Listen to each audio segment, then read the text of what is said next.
this whole thing about Google and its spat with the Australian government about proposed media laws that would force Google to pay for presenting news content on their site, with the latest escalation this week being that Google's threatening to leave Australia should these laws come up, be implemented.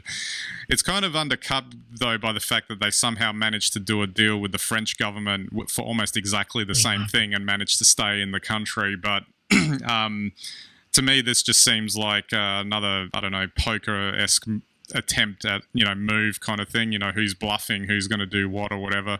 They're not going to leave, but, it's to me, it just seems like a very Google way of looking at the world in an attempt to try and strong-arm because they think that they've got the power to do so.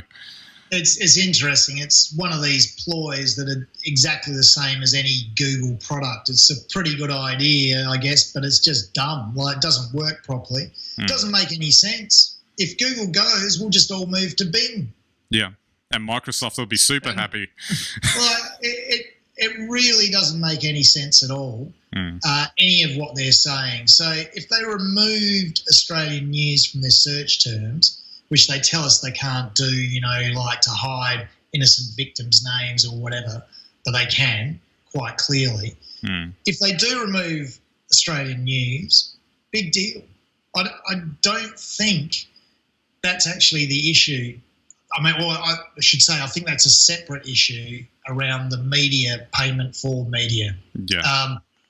In terms of the misinformation, then it's probably a good thing because it stops the misuse or the misconstruction of news stories, which is also part of the disinformation. So anyway, to me, I'd be quite happy if Google didn't strike a deal with Australian media and pulled out of Australia altogether. I would welcome them to go ahead.